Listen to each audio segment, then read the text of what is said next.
دونوں بچوں کی پیدائش کے بعد مرحا پر غنودگی طاری ہونے لگی اور وہ نیند میں چلی گئی۔ جب نرس ان دونوں بچوں کو لائی تو مرحا سو چکی تھی، کیونکہ وہ پچھلی 2 راتوں سے سو ہی نہیں پائی تھی، اور اب اس کا خود پر اختیار نہیں رہا تو اس پر نیند حاوی ہو گئی۔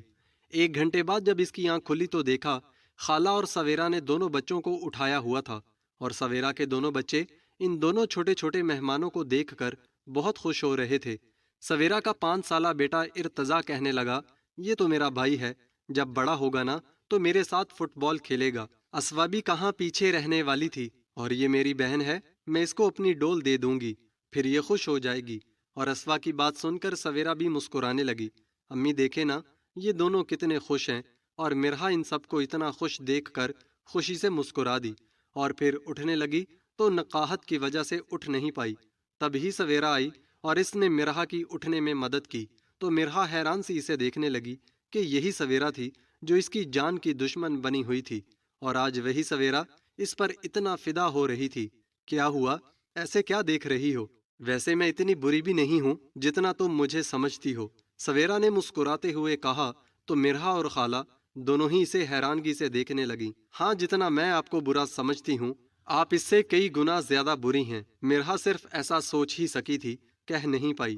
نہیں، ایسی بات نہیں سویرا بھابھی، یہ کہتے ہوئے مرحا بس ہلکا سا مسکرا دی۔ تب ہی سویرا نے باری باری دونوں بچوں کو مرحا کو دیا۔ مرحا کے چہرے پر خوشی اور غم کے ملے جلے تاثرات تھے۔ خوش وہ ان دونوں بچوں کی وجہ سے تھی، اور غمزدہ وہ ہبا کی وجہ سے تھی۔ وہ بھی ہوتی تو اپنے دونوں بھائی بہن کو دیکھ کر کتنی خوش ہوتی نا۔ دل ہی دل میں سوچتے ہوئے وہ پھر سے ہبا کو یاد کرنے لگی۔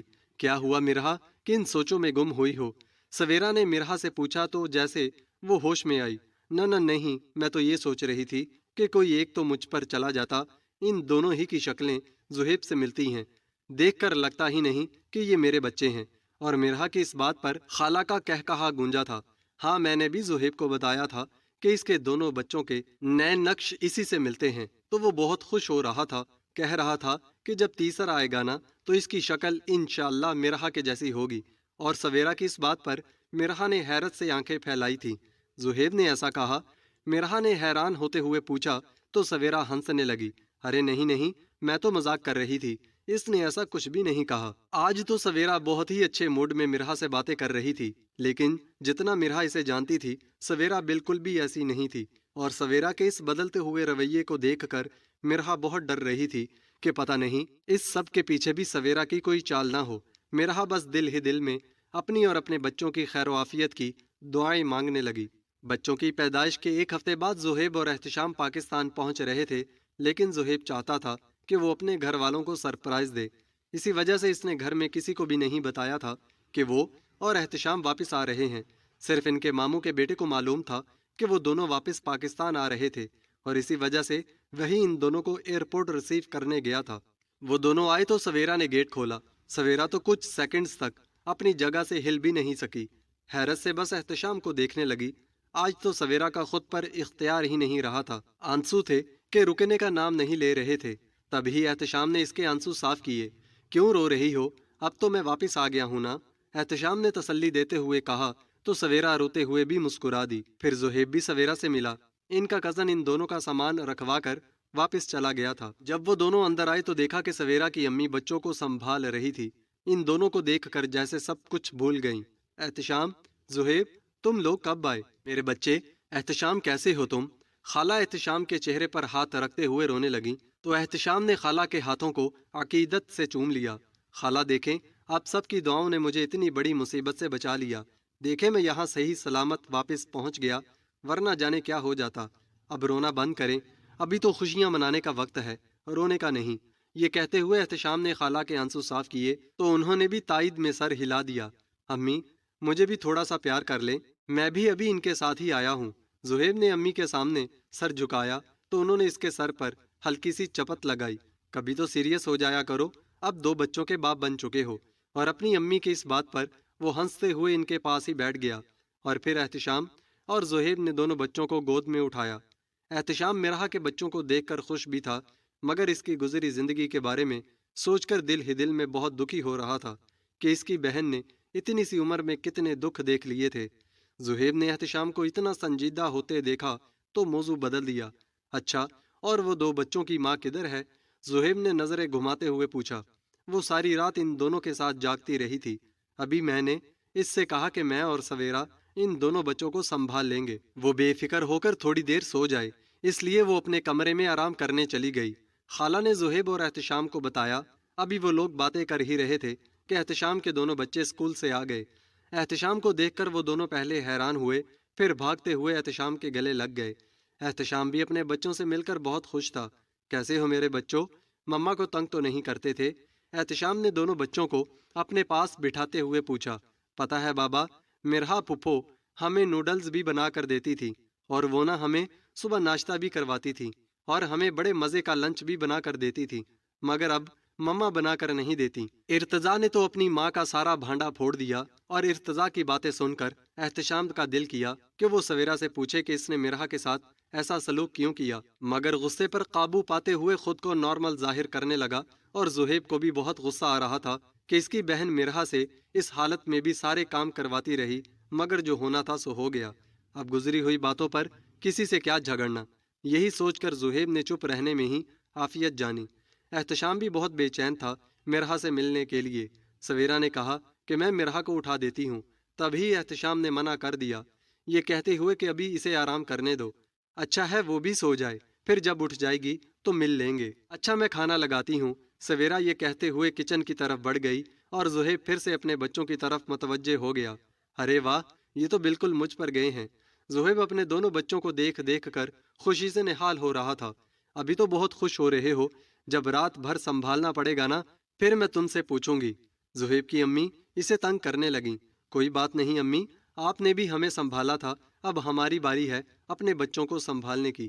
زہیب نے ہنستے ہوئے کہا تو وہ اپنے بیٹے کو خوش دیکھ کر دل ہی دل میں اس کی خوشیوں کی دعائیں مانگنے لگیں۔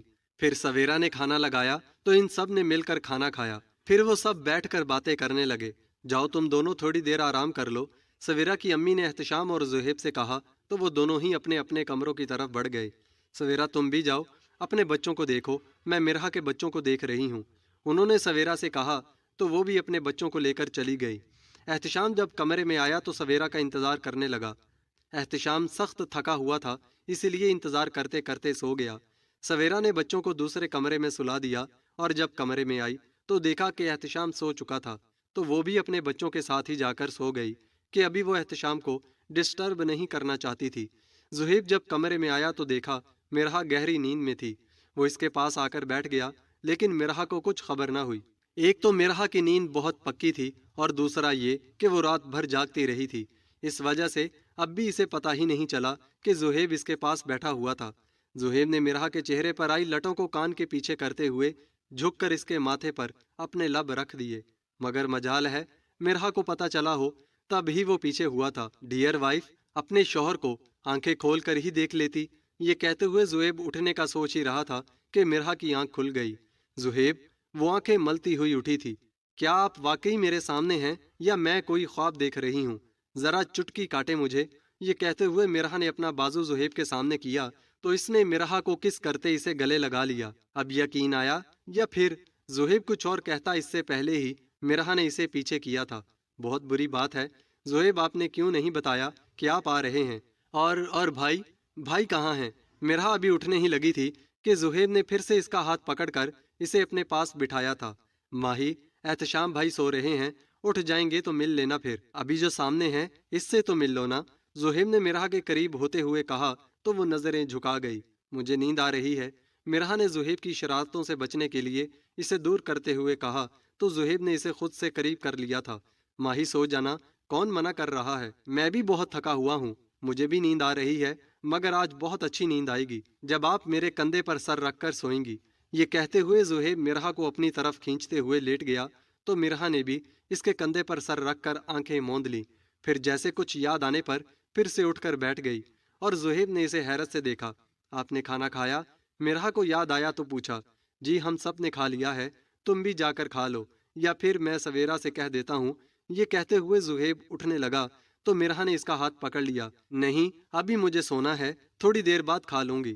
یہ کہتے ہوئے مرہا نے اسے جانے سے روک دیا۔ پکی بات ہے، بھوک تو نہیں لگ رہی نا؟ زہیب نے اسے سوالیہ نظروں سے دیکھا تو مرہا نے نہ میں سر ہلایا۔ پھر وہ آ کر لیٹا تو مرحا بھی اس کے پاس لیٹ گئی۔ اتنا دور کیوں ہو، یہاں آ جاؤ میرے پاس۔ مرحا جیسے ہی اس کے قریب ہوئی، زہیب اس کو دیکھ کر مسکرانے لگا اور دیکھتے ہی دیکھتے نیند کی وادیوں میں اتر گیا۔ مرحا کی آنکھ کھلی تو عصر کی اذان ہو رہی تھی۔ پھر اپنے ساتھ سوئے شخص کو دیکھا جو اس کا محافظ تھا۔ جب مرحا کی اس سے شادی ہوئی تھی تو اسے اتنا احساس نہیں تھا۔ احساس تو تب ہوا جب وہ اس سے دور چلا گیا اور اسے زندگی نے وہ سبق دوسری بار سکھایا جو اس نے پہلی بار سیکھ کر بھلا دیا تھا۔ ہاں، شر کے چلے جانے کے بعد وہ بے آسرا ہو گئی تھی۔ اس نے کیا کچھ نہیں سہا، کیا کچھ نہیں جھیلا، اور جب زہیب اس سے دور ہوا تو تب بھی اس نے دنیا کے رنگ بہت اچھی طرح دیکھ لیے تھے۔ سویرا بھابھی نے کس قدر بدتمیزی کی تھی اس کے ساتھ، کیونکہ وہ جانتی تھی کہ مرحا کے سر پر کوئی نہیں تھا، اور وہ اس لیے یہ سب کر رہی تھی کہ ان کے سر پر ماں کا سایہ تھا اور وہ اپنی ماں کے گھر میں رہ رہی تھی۔ اور جب پتہ چلا کہ احتشام اور زہیب کے آنے کا وقت قریب آ گیا تو وہ اچھے ہونے کا دکھاوا کرنے لگی، اور اب اسے صحیح معنوں میں زہیب کی قدر آئی تھی کہ وہ اسے کتنا چاہتا تھا۔ کیا وہ زہیب کو اس کی محبت کے بدلے میں محبت نہیں دے سکتی تھی؟ ہاں، شاید میں اب تک زہیب کی حق تلفی کرتی رہی، پتہ نہیں میرا رب مجھے معاف بھی کرے گا یا نہیں۔ اور یہ سب سوچتے ہوئے وہ گہری سانس لے کر رہ گئی۔ تب ہی وہ زہیب کے قریب ہوئی تھی۔ اس کے ماتھے پر بکھرے بالوں کو ہاتھ سے ہٹاتے اس کے چہرے کو بغور دیکھنے لگی۔ آپ میرے سب کچھ ہیں زہیب، میری زندگی، میرا سائبان ہے، میں آپ کے بنا نہیں جی سکتی۔ آپ نے مرحا سے محبت کی ہے تو مرحا بھی مرتے دم تک آپ کی وفادار رہے گی، یہ مرحا کا آپ سے وعدہ ہے۔ وہ زہیب کے چہرے کو چھوتے ہوئے دل ہی دل میں اس سے مخاطب تھی، اور پھر جیسے کچھ یاد آتے ہی وہ اس سے دور ہوئی۔ بچے خالہ کو تنگ کر رہے ہوں گے، یہ سوچتے ہوئے وہ جلدی سے اٹھی اور واش روم کی طرف بڑھ گئی۔ وہ جیسے ہی واش روم میں گئی، زہیب نے آنکھیں کھول لی تھی۔ ماہی، میں سوچ بھی نہیں سکتا تھا کہ تم اتنی جلدی مجھے اپنے دل میں جگہ دے دو گی۔ مجھے تو لگتا تھا کہ میری آدھی زندگی اسی انتظار میں گزر جائے گی کہ مرحا بھی مجھ سے محبت کرے۔ میں نہیں جانتا کہ تم نے اتنی جلدی یہ فیصلہ کیوں لیا، لیکن اگر تم بھی مجھ سے محبت کرنے لگی ہو تو شاید میں ایک بہت خوش قسمت انسان ہوں۔ یہ سب سوچتے ہوئے وہ مسکرانے لگا۔ چاہنے کا احساس بہت پیارا ہوتا ہے، لیکن چاہے جانے کا احساس کیا ہوتا ہے اس کا اندازہ اسے آج ہوا تھا۔ آج تو زہیب ہواؤں میں اڑ رہا تھا۔ ماہی، میں تم سے اتنی محبت کروں گا کہ تمہیں یاد بھی نہیں رہے گا کہ کوئی اشر بھی تھا جو تمہاری زندگی میں کبھی آیا تھا۔ یاد رہے گا تو صرف زہیب، یہ میرا تم سے وعدہ ہے۔ ابھی وہ یہ سب سوچ کر مسکرا ہی رہا تھا کہ واش روم کا دروازہ کھلنے کی آواز آئی تو وہ فوراً ہی سوتا بن گیا۔ مرحا فریش ہو کر آئی تو دیکھا کہ زہیب اب تک سو رہا تھا۔ زہیب پر ایک گہری نظر ڈالتے وہ کمرے سے نکل گئی تھی۔ جب نیچے آئی تو دیکھا کہ اس کی بیٹی رو رو کر ہلکان ہو رہی تھی۔ اوئے ہوئے، کیا ہوا میری گڑیا، کیوں رو رہی ہے؟ یہ کہتے ہی مرحا نے اسے اپنے سینے سے لگا لیا۔ میں نے اسے فیڈر بھی پلا دیا تھا، اس کے کپڑے بھی چینج کر دیے تھے، جانے کیوں پھر بھی چپ نہیں ہو رہی۔ خالہ بھی ان دونوں بچوں کو سنبھال سنبھال کر تھک چکی تھیں، اور اب وہ بچی کو روتا دیکھ کر پریشان ہی ہو گئی تھیں۔ کوئی بات نہیں خالہ، اب آپ آرام کریں، میں ان دونوں کو اوپر کمرے میں لے جا رہی ہوں۔ یہ کہتے ہی مرحا بیٹی کو اٹھا کر اپنے کمرے میں لے گئی اور پھر دوبارہ آ کر بیٹے کو اٹھا لیا۔ خالہ نے تو شکر کا کلمہ پڑھا تھا۔ پچھلے 3 گھنٹے سے یہی تماشا چل رہا تھا کہ ایک بچے کو چپ کروا کر لٹاتی تو دوسرا رونا شروع کر دیتا۔ وہ بیچاری کیا کہتی، بیٹے کی اولاد تھی، اسی لیے کسی سے کچھ کہہ بھی نہیں سکتی تھی۔ اف، میں تو تھک گئی بھئی، اب تو بچے نہیں سنبھالے جاتے، ان بوڑھی ہڈیوں میں جان نہیں رہی، خود سے کہتی ہوئی وہ آرام کرنے کے لیے لیٹ گئی تھی۔ مرحا کمرے میں آئی تو زہیب نماز پڑھ رہا تھا۔ جیسے ہی اس نے بیٹی کو بیڈ پر لٹایا تو زہیب نے سلام پھیرا تھا۔ زہیب، آپ اسے دیکھ لیجئے گا، میں دوسرے کو لے کر آتی ہوں۔ زہیب سے کہتی وہ بیٹے کو لینے چلی گئی، اور جب واپس روم میں آئی تو دیکھا کہ زہیب بیٹی کو گود میں لیے اسے دیکھ کر مسکرا رہا تھا۔ پھر وہ بیٹے کو گود میں لے کر بیٹھ گئی۔ ہماری فیملی کتنی مکمل لگ رہی ہے نا، زہیب نے مسکراتے ہوئے کہا تو مرحا بھی اداسی سے مسکرا دی۔ ہاں واقعی صحیح کہا آپ نے۔ اور مرحا کے چہرے پر اداسی دیکھ کر زہیب کو اپنی کہی بات پر شرمندگی سی ہونے لگی کہ وہ جانتا تھا کہ مرحا کی زندگی کبھی بھی ہبا کے بغیر مکمل نہیں ہو سکتی۔ ماہی میری جان، میں کوشش کروں گا کہ ہبا جلد از جلد مل جائے۔ تم اداس کیوں ہوتی ہو؟ زہیب نے مرحا کے گال پر ہاتھ رکھتے ہوئے کہا تو اس نے تائید میں سر ہلایا تھا۔ زہیب، آپ ان دونوں کو دیکھیں، میں ان کی چیزیں لے آؤں۔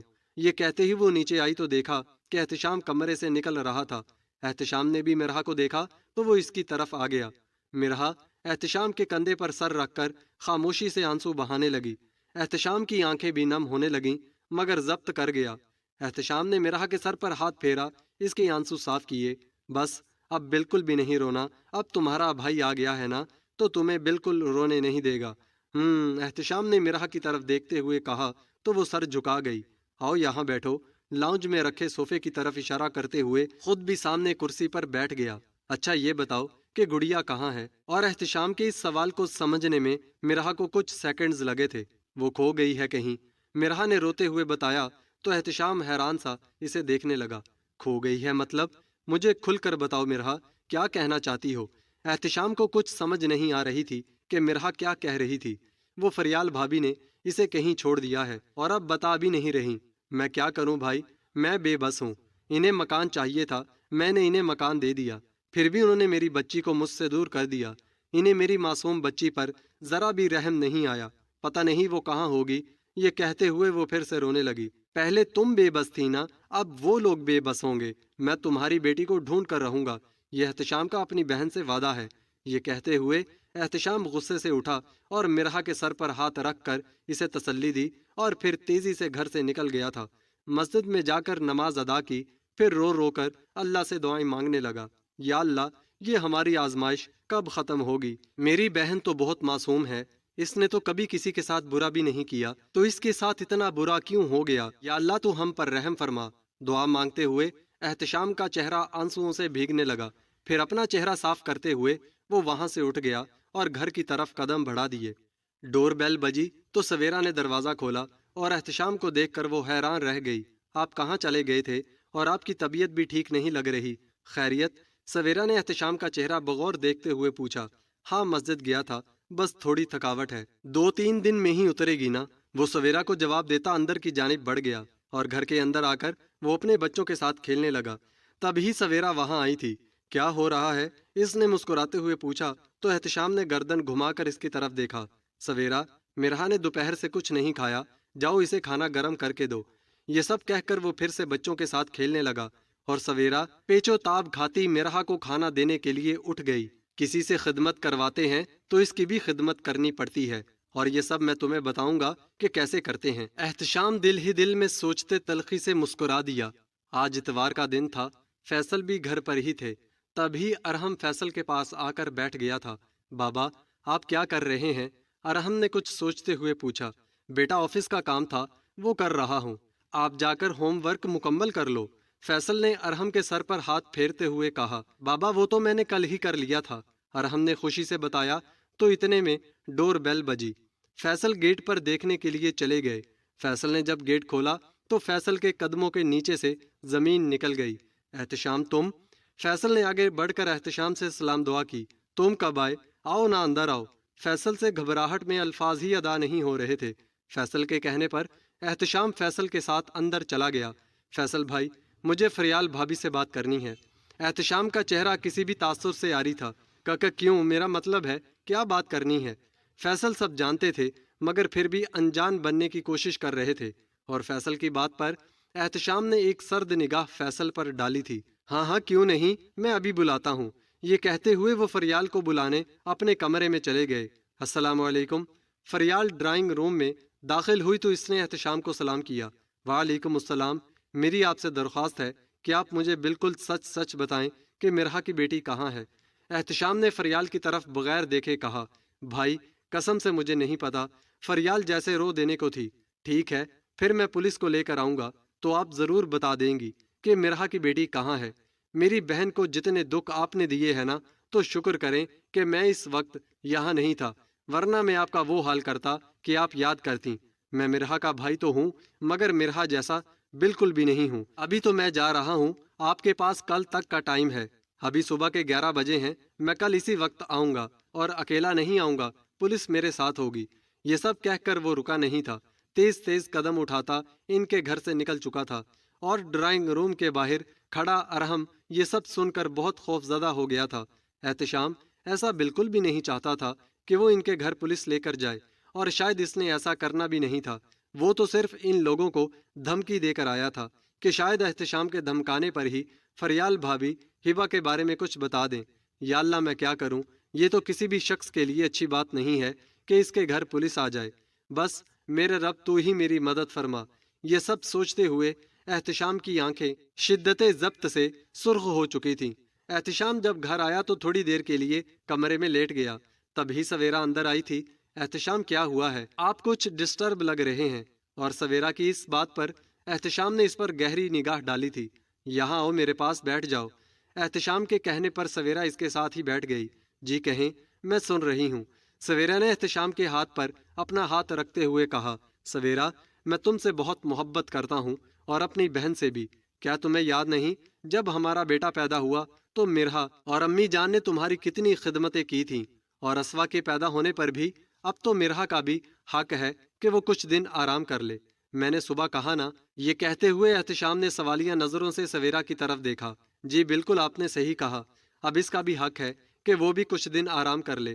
سویرا نے مجبوراً ہی صحیح مگر احتشام کی بات پر تائید میں سر ہلایا تھا۔ شام کے 7 بجے جب فیصل لاؤنج میں بیٹھے ٹی وی دیکھ رہے تھے تبھی فریال بھاگتی ہوئی آئی تھی۔ فیصل، وہ ارحم نہیں ہے۔ گھبراہٹ میں فریال کے منہ سے الفاظ ہی ادا نہیں ہو رہے تھے۔ کیا مطلب ہے ارحم نہیں ہے؟ یہ کہتے ہوئے فیصل بھی پریشانی میں اپنی جگہ سے اٹھ گئے تھے۔ میں نے پورا گھر چھان مارا مگر ارحم کہیں نہیں ملا۔ فریال کا چہرہ آنسوؤں سے بھیگ چکا تھا۔ یہی ہوگا، کہاں جانا ہے اس نے؟ یہ کہتے ہوئے فیصل بھی ارحم کو گھر میں ڈھونڈنے لگے۔ نہیں ہے فیصل، وہ کہیں چلا گیا ہے۔ ہائے میرا بچہ، اگر اسے کچھ ہو گیا تو میں جیتے جی مر جاؤں گی۔ وہ چلاتے ہوئے زور زور سے رونے لگی اور دونوں ہاتھوں سے اپنے سر کو تھام لیا تھا۔ ہاں، تم نے کسی کی اولاد چھینی تھی نا، اس کی بددعائیں لگ گئی ہیں ہمیں۔ فریال، اللہ سے اپنے گناہوں کی معافی مانگو، شاید وہ تمہیں معاف کر دے، فیصل نے غراتے ہوئے کہا۔ تو فریال نے فیصل کی طرف شکوہ کینہ نظروں سے دیکھا تھا۔ میں قسم کھاتی ہوں میں نے ہبا کو کہیں بھی نہیں چھوڑا ہے۔ یقین کریں فیصل، یہ ضرور ارحم نے کیا تھا۔ اور فریال کی اس بات پر فیصل کا دل کیا کہ وہ اس کا منہ ہی توڑ دے، مگر خود پر ضبط کر گئے۔ وہ بچہ، وہ کرے گا یہ سب؟ فیصل نے فریال کو بازو سے پکڑ کر جھنجھوڑا۔ فیصل، آپ اسے نہیں جانتے، میں اس کی ماں ہوں، میں اسے جانتی ہوں جتنا وہ خود کو بھی نہیں جانتا۔ آپ نہیں جانتے مگر مجھے معلوم ہے کہ وہ ہبا سے محبت کرتا ہے۔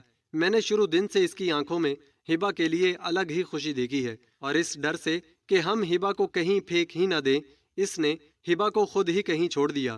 فریال کے کہنے پر فیصل نے اسے گھور کر دیکھا۔ وہ بچہ ہے، تم اس کے بارے میں ایسا کیسے کہہ سکتی ہو؟ فیصل نے آنکھیں دکھاتے ہوئے پوچھا۔ میرے بھائی کی بیٹی بھی ہے نا۔ ارحم نے تو کبھی اسے گود میں بھی نہیں اٹھایا، کبھی اس کی طرف دیکھا بھی نہیں، لیکن مرہا اسے شروع دن سے بہت پسند تھی، اور اسی وجہ سے اس نے مرہا کو اپنا آئیڈیل مان لیا تھا۔ اور جب ہبا اس دنیا میں آئی تو ارحم نے اسی دن سے ہبا کو اپنا مان لیا تھا۔ وہ دونوں لڑ رہے تھے کہ فیصل کا فون بجا تھا۔ سکرین پر احتشام کا نمبر جگمگا رہا تھا۔ کیا مصیبت ہے؟ فیصل نے منہ کے الٹے سیدھے زاویے بناتے اس کا فون ریسیو کیا۔ السلام علیکم۔ فیصل نے سلام کیا تو اسے سلام کے جواب میں کچھ اور ہی سننے کو ملا۔ وعلیکم السلام۔ فیصل بھائی، آپ کا بیٹا ہمارے پاس ہے۔ جب آپ مرہا کی بیٹی کا پتہ بتا دیں گے تو ارحم کو آ کر لے جائیے گا۔ اور ہاں، میں اسے زبردستی نہیں لایا، یہ خود آیا ہے ہمارے گھر میں، بچوں کے ساتھ کھیل رہا ہے۔ یہ بات کر لیں اپنے اکلوتے بیٹے سے۔ احتشام نے ان چند جملوں میں فیصل کو بہت کچھ جتا دیا تھا۔ ہیلو بابا، میں یہاں بہت خوش ہوں، اسوا کے ساتھ کھیل رہا ہوں۔ احتشام انکل مجھے خود چھوڑ دیں گے، آپ احتشام انکل سے بات کریں۔ یہ کہتے ہی ارحم نے احتشام کو فون دے دیا۔ ہاں جی، ہو گئی بات۔ آپ تو میرے گھر پولیس کو بھی نہیں لا سکتے نا، کیونکہ آپ کا بیٹا یہاں بہت خوش ہے، اور تو اور وہ میرے ساتھ اپنی مرضی سے آیا ہے۔ یہ کہتے ہی احتشام نے کال ڈسکنیکٹ کر دی تھی، اور فیصل یہ سب سننے کے بعد اپنا سر پکڑ کر بیٹھ گئے تھے۔ احتشام جیسے ہی اٹھ کر گیا تو ارحم کے ماں باپ آپس میں لڑنے لگے، مگر ارحم کو تو یہی غم کھائے جا رہا تھا کہ کہیں اس کے کیے کی سزا اس کے ماں باپ کو نہ مل جائے۔ وہ خود بھی خوف زدہ ہو کر کمرے میں چلا گیا، پھر کسی خیال کے آتے ہی فوراً سے کچھ ڈھونڈنا شروع کر دیا، اور پھر احتیاط سے کچھ چیزیں چھپا کر رکھ دیں تاکہ اس کے والدین کو ارحم کی کسی بھی کارستانی کا علم نہ ہو۔ تبھی اس نے فیصل کا موبائل فون اٹھایا اور احتشام کا نمبر ڈائل کیا تھا۔ احتشام نے اپنے فون پر فیصل کا نمبر جگمگاتے دیکھا تو احتشام کے چہرے پر مسکراہٹ پھیل گئی۔ اب آیا نا اونٹ پہاڑ کے نیچے۔ یہ کہتے ہوئے احتشام نے فون ریسیو کیا تو دوسری طرف ارحم تھا۔ السلام علیکم احتشام انکل، میں ارحم بات کر رہا ہوں۔ اور ارحم کی آواز سنتے ہی احتشام نے موبائل فون کو ایسے دیکھا تھا جیسے وہ ارحم ہو۔